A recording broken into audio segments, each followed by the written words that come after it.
Welcome to the Progress Texas Podcast Special Session Legislative Update. I'm Advocacy Manager Reagan Stone. Today we have State Representative Josey Garcia of House District 124, representing the west side of San Antonio and Lackland Air Force Base. She is the first woman active duty veteran to serve in the Texas House. We've been looking forward to you joining. Progress Texas, of course, loves our servant leaders, your passions via your website, lifting up our veterans, children impacted by foster care, retirees, and working families. Thank you for joining us today. Your first time on the pod, Representative Josey Garcia. Thank you so much. I'm so excited to be here with you, Reagan. Thank you. Thank you very much. We're going to jump right in it. Folks know we've been doing these short legislative updates, and we're going to get right into the nuts and bolts. So as many of our listeners will know, and unless you've been hiding under a rock, there's a big redistricting proposal going underway in the Texas House right now to redistrict U.S. congressional seats.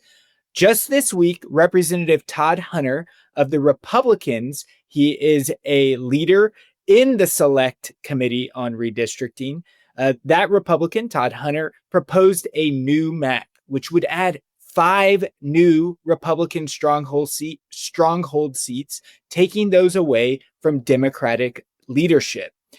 What do you see that's the biggest differences in that new proposed map from the current congressional map?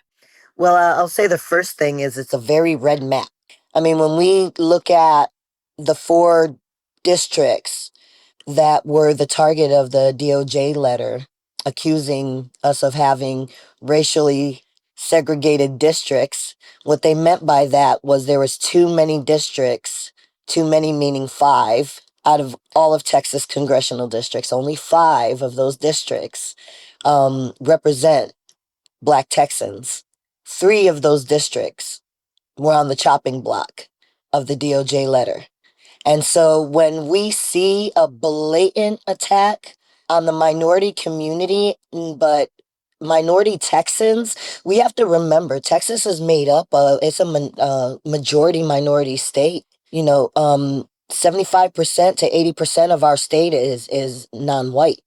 And so when we're looking at disseminating any representation of Black and brown peoples, that's heartbreaking, and it's unjust, and it's un-American.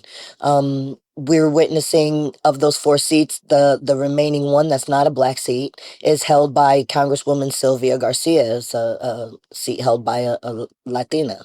This is a very racial attack that's occurring, and we can't stand by idly and watch us go back to pre-1960s human rights violations. You couldn't say it any more right. You are right on point there that there are 5 seats that they've targeted, and at least one of those is what we might call a coalition district. And what I have, my understanding is that is more than one group of minorities, whether that's Latinos or Black Texans or Asian Americans as well, representing 50% or more of that population. Whereas many of those other seats are historically made because of the Voting Rights Act to be able to allow Black Texans and Latinas and Latinos to be able to be represented in the U.S. Congress. What have you been hearing from Texans that were voicing kind of, I'm guessing, a lot of concerns during these Select Committee public hearings? Well, I'll tell you what. If there's ever been a time in Texas history that we have been unapologetically united as Texans, it has been during these 3 meetings, because I just want to paint this to everybody real quick. An interim hearing, an interim investigative hearing like this, a fact-finding hearing, you're lucky to get 30 people to participate, right? It's generally very small pockets of people, and those are your people who are very politically active and in the process. What we're witnessing here in 3 days, thousands upon thousands of Texans come out either in person, packing complete stadiums in Houston, in their written testimonies.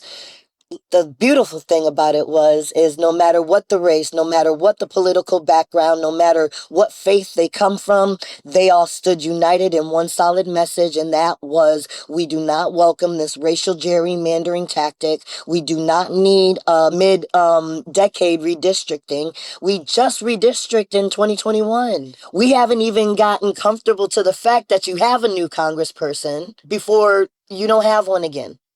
And so, through all those testimonies, through hours, 20, 25 plus hours of listening to testimony. And I also want to tell you, when testimony was over and when the committee adjourned, Democratic representatives stood behind and finished listening to anybody who still had to have their testimony heard, because these are hours and hours, and we're only given 5 hours per location sometimes. And when those 5 hours expire, the rest of our delegation goes home, but we stay behind to make sure that everybody that is waiting to have their voices heard are heard. And they're not always Democrats that are standing there. And I think that's the one thing that is the power behind this message, is this is a very unique time where progressives, centrists, as well as, far right conservatives are on solid playing field here in terms of what we want for Texas. We see it for exactly what it is. We all do. Texans do. And we won't stand for it. Amen to that. And, a lot of Texans have been saying, how are Texas House Democrats or Democrats in general going to be able to fight back against this? Two big points in the news this week is, of course, the delegations that have been traveling across the country, one to Illinois, one to California. And then just this week, you traveled with a Texas House Democratic Caucus delegation to New Mexico. Another Yes. point being is that Hakeem Jeffries, the U.S. House Minority Leader, was actually at the state capitol this week as well. So could you share any experiences either from New Mexico or from Jeffries of what he had to say in that meeting? Absolutely. I'll speak first to my visit to New Mexico with my colleagues, six other colleagues from the Democratic Caucus. Went to visit with Governor Lujan Grisham, and it was so important for us because we need to know that in a time like this, where it's historic what we're witnessing in terms of the blatant disregard for humanity and tax-paying Americans, when in North Carolina last year, this already occurred.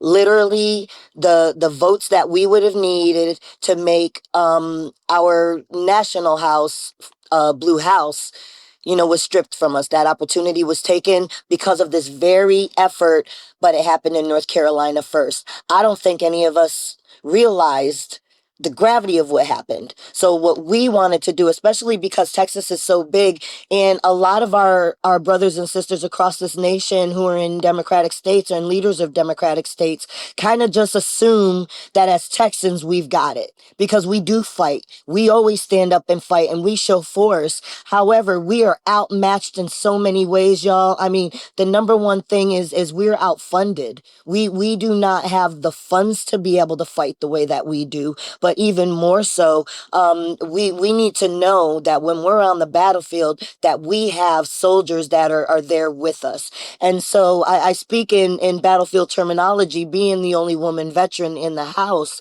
because when we have these types of blatant attacks, we have to be forthcoming in educating the rest of the nation of what's happening. And as I mentioned in the testimony, Democrat, Republican, Independents, ultra conservative, ultra religious, Muslim, everybody is the sentiments are the same. This is a blatant un-American thing that is happening, and that's why we're visiting other governors, is just sound the alarm of what's happening in real time in Texas. Leader Jeffries coming down to lend his support and some words of encouragement to us meant everything, because again, it often feels like Texas is forgotten. Texas Democrats are forgotten. And we're very fortunate that we do have Congressman Crockett, who is very good of sounding the alarm. She comes from the House. I remember her when I wasn't just an activist, I like to say. Just an activist. She was a freshman in the session. And I remembered her being so opening and welcoming to us as activists and really encouraging us to take protest to policy. And so to see her on a national stage, being able to sound the alarm for all of Texas, that's kind of our beacon in terms of outreach. And we're trying to follow suit with that.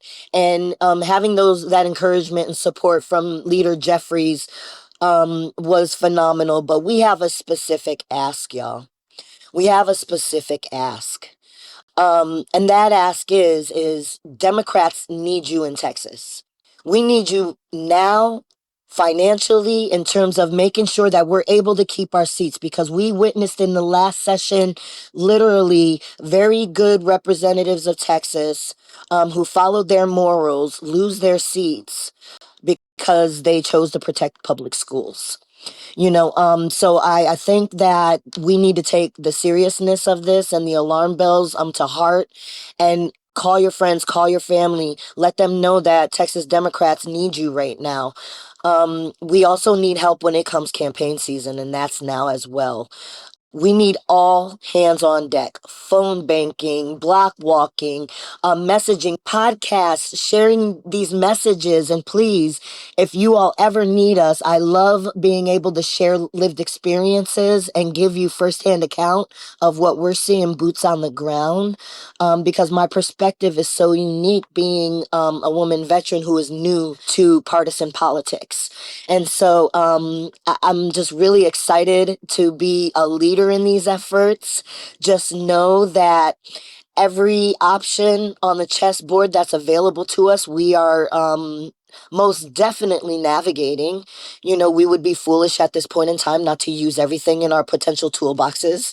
But more so, we need your love and support, because this is historic. This isn't just about Texas. This is about the whole nation and even beyond. The people who look at the United States, look towards the United States as leaderships and as a safe harbor. We need to make sure that we are there for them. And I feel confident that my colleagues and I are in lockstep on that. Progress Texas podcasting director Chris Mosier here. Independent, public, fact-based media is under direct attack by the Trump administration and congressional Republicans. Why? Because we dare to speak truth to power. We don't fire our staff members for expressing their own views. We don't shy away from what's really happening out of fear. As we all know, information is power, and once the truth is silenced, we're all powerless. Progress Texas relies on funding from our listeners and viewers to keep shining a light on the truth in Texas. If you've come to rely on Progress Texas, please support us. We don't do subscriptions or paywalls because the media we produce is important for everyone to be able to see and hear, but it can't continue without you. Please become a regular, sustaining monthly supporter of Progress Texas right now at progresstexas.org/donate. Something I've been floating in circles, or just to friends at the public houses here and there, the coffee shops and bars, is saying, Texas Democrats right now, they're the party for democracy, or the party for protecting democracy. And so thank you, Representative, for being part of this historic moment as well. If you could maybe just go a little bit more into, a lot of folks are talking about breaking quorum, but at the same time, that's a very costly manner as well, but perhaps financially, but also politically in some ways. Could you go into a little bit more about what tools y'all are discussing as a caucus, and where you feel you are, at least at this moment in the process? Well, I will say that, I came in the session after the quorum break for voting rights. My predecessor, Representative Ina Minjares, was a part of that. And she was also part of the previous redistricting committee. So I'm kind of carrying the baton, if you will, there. But where we have learned, and I'm learning because I wasn't here, but what I'm hearing from senior members is their experiences when they did the quorum break before, and how they felt like, because they had absolutely zero power, zero teeth in even the negotiation process, that's what they had to do. And as a woman veteran who has served in conflict overseas, I was blessed and honored to serve in Operation Iraqi Freedom.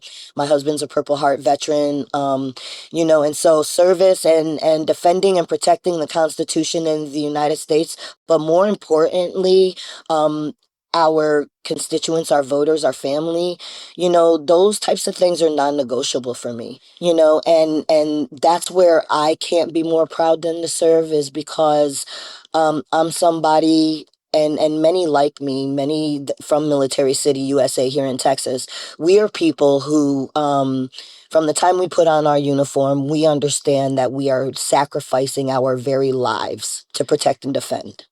Like, we resolve ourselves to that fact. We have to sign a life insurance policy designating a benefactor. I was 18 years old when I had to do that. I was also 18 when they told me I had to choose a religion. Now, growing up in a very traumatic, very hostile childhood in the way I did, that wasn't something that I was prepared or capable of choosing. But I was told that if I did not choose a religion, that when I died and my body was left on the battlefield, that I was left to be thrown in a hole and covered up like cat litter. I mean? Those are the types of things that are described to us as children, young adults, navigating the world. So when you have representation like that represents Military City, USA, and Texas, I'd hate to say you stop at nothing to make sure that the collateral damage is as minimal as possible, but hey, you stop at nothing to make sure the collateral damage is as minimized as possible.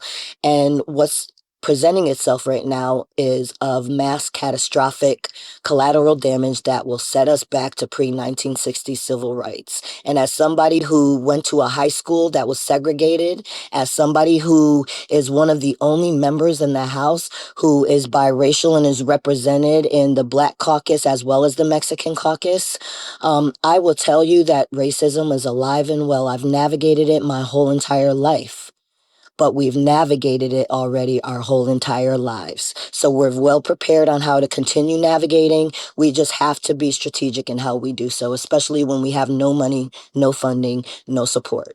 Well, thank you very much for your service, Representative. And we know you are no stranger to putting up a fight. And so we do thank you for putting up that fight in the Texas House. One last question while we have you here. Of course, open-ended in some ways, but I know that you look out for those that are most vulnerable, whether that is migrants or children that have been in foster care or other folks that are having difficult times. A lot of us out here right now.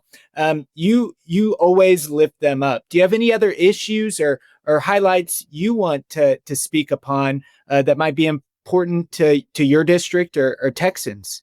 Absolutely. And that issue is the very biblical and historic, once in a lifetime flood that occurred in the Hill Country. I represent SeaWorld side of San Antonio. However, the Hill Country is my backyard, and it's my neighbors. It's where my clients live. It's where my husband's clients live. Veterans, we're prepared for this. We're used to popping up humanitarian operations from nothing, and I retired from the military medical field and have served in various actions overseas in humanitarian efforts in Africa and Panama, and it's very important that when we need help in our own backyard that we respond. And so hearing the news and seeing the devastation on July 6th, myself, along with about 15 people who believed in me and my leadership, went out to the destruction in Kerrville and lent our assistance. And within a week of being out there, I was commanding a full elite world-class search, rescue, recovery, and most important, humanitarian relief operation that is still ongoing right now, 3 weeks later in the Hill Country. We have access to pretty much every logistic you can think of. If you think of any deployed humanitarian operation, I command an entire volunteer force of specialists, and I'm talking former Navy SEALs, Canadian frogmen who are divers, specialized salvage divers, world-class cadaver dogs, even Chinooks that deliver life-saving humanitarian aid. This was all something that Team Josey, it was the loving name that we called it on day one when 15 of us were heading out to the hill country. But Team Josey turned into Team Josey Search, Rescue, Recovery, and Respond humanitarian efforts, because that's exactly what happened within a week. We've only grown from there. We are blessed that Uniting America Outreach, which is my nonprofit, which was formed during COVID, we respond to disaster. It's what we do. It's what we know how to do. And from the disaster in San Antonio, where, people were out of work and we were experiencing a biblical plague, then we had snowpocalypse, which myself as a native New Yorker couldn't understand how the world stops in Texas when it snows. But my constituents lost their lives because of that. Then we have Send Me Your Weak, Your Wretched Masses Yearning to Be Free. And then we have the migrant crisis on the border, where we as a nonprofit could not even help people, women who not only walked 2,000 miles from Central America on foot in chanclas. Chanclas, for those who aren't aware, are flip-flops. Imagine the horrors that a woman with a baby on her side goes through just to reach our borders.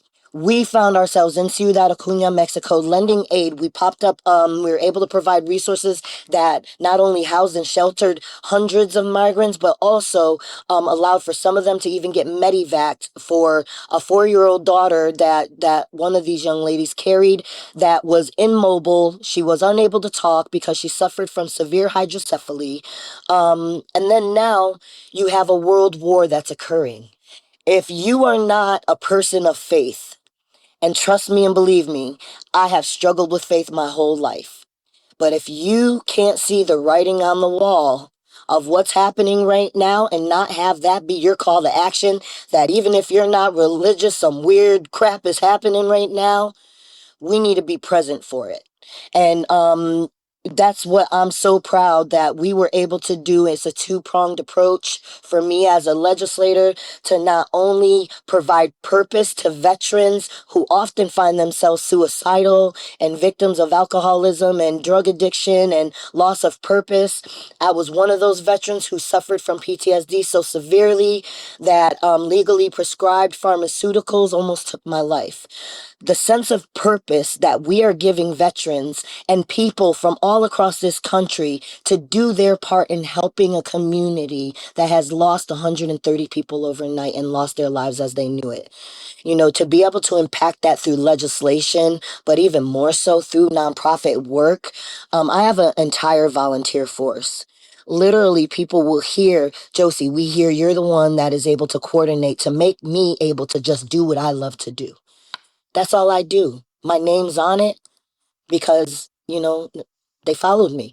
But my purpose is to cut the red tape so that Texans are able to live free, so that professionals are able to do their job, and we're able to live in the free country that we sacrificed to have. Well, thank you very much for your heart forward and servant leadership. Thank you for joining us here again today, Representative Josey Garcia, representing San Antonio. And of course, we'll have to have you on another time to explain Fiesta and, of course, the beautiful gowns. And as you said, the chaclas, or I'm also a native of San Antonio as well. Hey. Show me your shoes. But, the Yes. Fiesta, the beautiful time, of course, to visit the Alamo City and Military USA. Of course, here at Progress Texas, we're in the business of countering the conservative disinformation machine. We don't do paywalls or subscriptions because we believe the message of Progress is one that everyone should be able to access, learn from, and act upon. So if you've become a regular listener, we encourage you to become a monthly supporter during our summer membership drive. Thank you to Laurel Jordan Swift and John Hill, both from San Antonio, as well as a lot of listeners just like you. Thank y'all for joining the team. Please go to progresstexas.org/donate to join them. And from everyone at Progress Texas, thank you for tuning in, and we'll see y'all next time.